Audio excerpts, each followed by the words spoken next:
at this mess. You can't just pave over the drainage easement like this. It's a clear violation. The property lines are clearly marked right here. I'm well within my rights to do this. At 6:12 a.m., I stepped out for a run and hit a smell wall. Hot tar, sharp and bitter.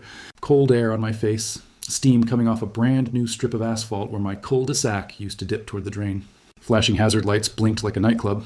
A crew in orange vests rolled a drum over the grate. The metal disappeared under black. Water from last night's rain sat there, a dark mirror with a bag of leaves frozen into it. A woman from the HOA, perfect hair and a clipboard, waved me back like I was a stray dog. "Step away, sir," she said. "We're improving property values." I stared at the buried drain. I heard a frog chirp. Somewhere, a coffee maker beeped. I felt my stomach sink, the kind where you know this isn't a mistake. It's a move. This is about how HOA paved over my Cul De Sac drain 15 feet. Then I filed the Plat map. Our street sits low, a quiet bowl. Kids chalk hopscotch. "We need that runoff point like we need lungs." I told her that. She smiled without teeth. "It's cleaner this way," she said. "No more leaf mess." She pointed to a printout that said pilot resurfacing. The asphalt stank. The drum hummed. It was May 3rd, 2024. She had a gold name badge and a voice you hear across grocery stores. I said, "You're covering an easement." She said, "Sir, do not interfere." Then her radio crackled and she turned her back on me like I was wind. I went to the HOA office at 9:00 p.m. that night, after dinner and homework and a heroic effort with a shop vac.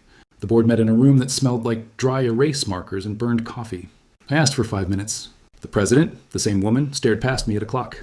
I explained the grade, the slope, the last flood in 2019. My neighbors sat stiff, eyes down like test time. One whispered, "Don't make trouble." Another texted under the table. The president tapped her pen and said, "Maintenance is under the board's authority." I said, "Show the permit." She said, "That's private?" I said, "Storm drains aren't private." She said, "Next item." The room clapped soft, like they were glad the noise was over.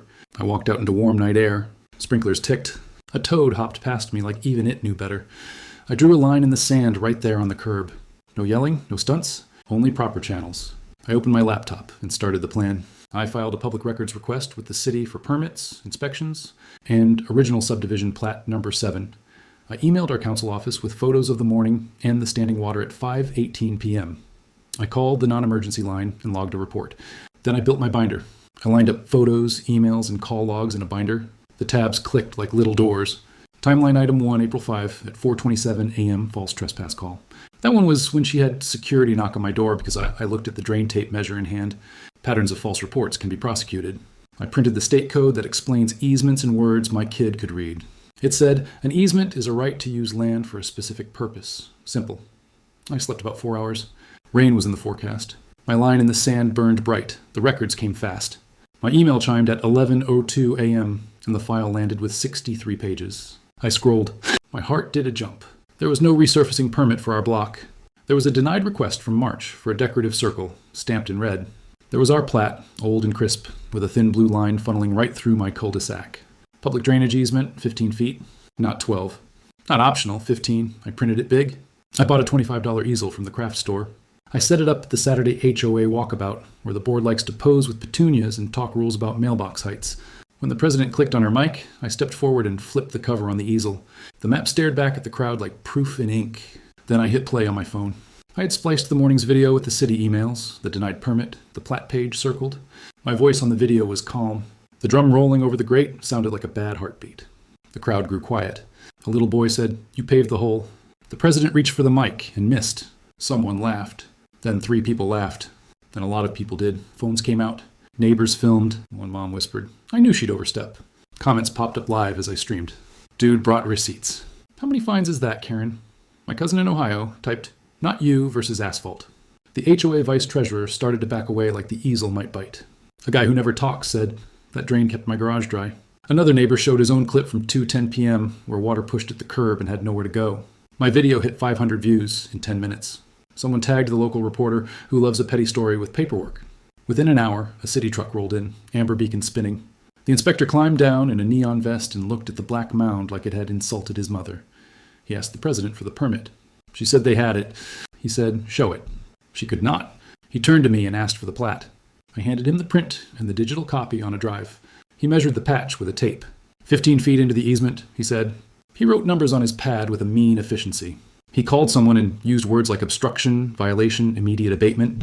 The police officer who tagged along stood to the side, quiet. The The inspector's tone was not polite now. He said the work needed removal today, or the city would issue an order and bill the association. He looked at me and said, "You did this right." The president tried to say residents were unsafe at the drain.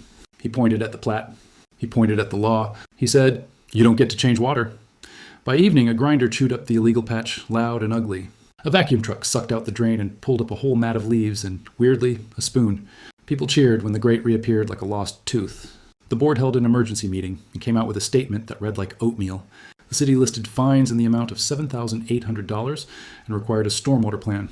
The insurance guy in a stiff tie looked pained. Online, the video crept past 4,000 views. Comments said things like, "Drain Daddy and Map Guy saves the Cul De Sac." The president resigned the next week. She called it health reasons. Everyone knew why. The vice treasurer apologized to me without meeting my eyes. The security company canceled the trespass report. The officer said, "As a reminder, filing calls without cause is a problem." He looked at me and nodded once. I nodded back. Now the street smells like cut grass again. The chalk returns every afternoon. The lowest part of the bowl shines only after rain, then slips away down the right path. I added a little library on my lawn, blue paint and a tiny brass handle. Kids grab books and leave painted rocks. The city sent a letter that said, "Thank you for your diligence." I framed it because I'm petty and proud. We held a Saturday cleanup. Even the quiet guy came and he brought donuts. I put the easel away in the garage but kept the binder on a shelf. 3 new board members ran on a promise to read before they pave. They won. The old president moved to a condo with a dry underground garage, I hear. Good for her. And if anyone ever forgets the law again, I know where the map sits, waiting in its sleeve, clear as day. Please follow for more HOA showdowns like this. Do you think she got what she deserves? Comment below.